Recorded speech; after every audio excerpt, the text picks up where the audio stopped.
You wake up, you check your phone, you scroll through notifications you did not ask for, you eat something fast, you rush somewhere, and by the time the sun goes down, you fall into bed with the hollow feeling that you spent the whole day frantically busy and yet did nothing that mattered. That feeling is not weakness. It might actually be one of the most important signals your ancient brain is sending you. Because for the vast majority of human history, your ancestors lived completely differently, and when you understand how they actually spent their days, something uncomfortable surfaces.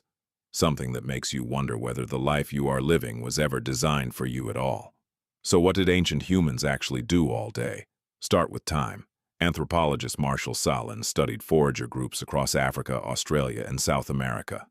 In his landmark 1972 work, he called hunter-gatherers the original affluent society.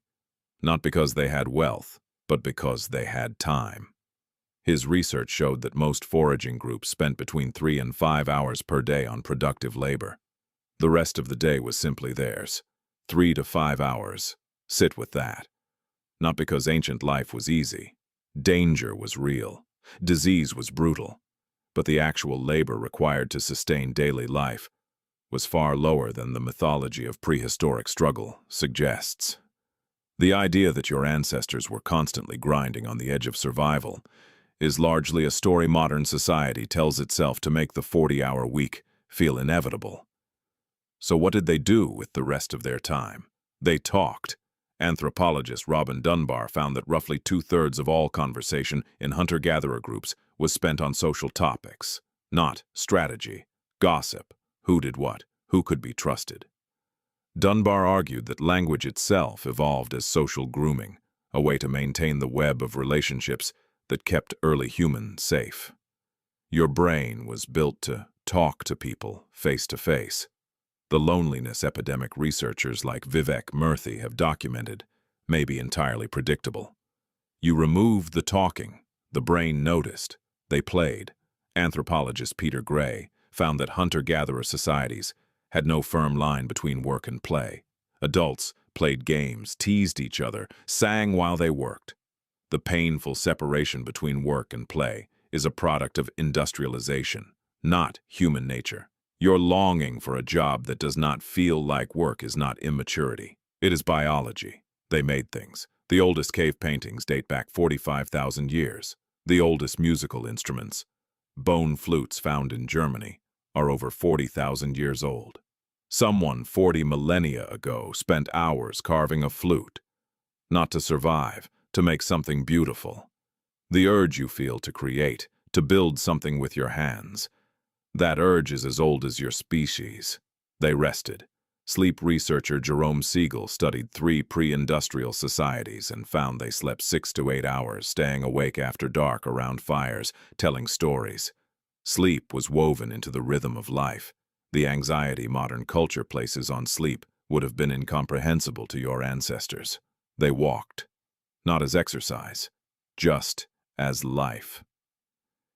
Daniel Lieberman documented that hunter-gatherers walked 9 to 15 kilometers daily. Your body is a walking machine. The back pain and fog you feel after sitting for 8 hours is your skeleton asking you to remember what it was built for. They did nothing properly. Neuroscientist Mary Helen Imordino-Young found that the brain's default mode network, active during idle, unstructured time, does the most important cognitive work of your day. Consolidating memory, building your sense of self, processing emotion. The ancient human staring at the river was not wasting time. Their brain was doing something yours almost never gets to do.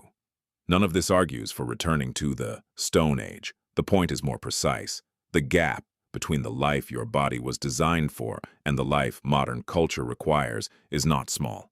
It runs through every system. Your sleep, your movement, your need for play and creation, and quiet and real human connection.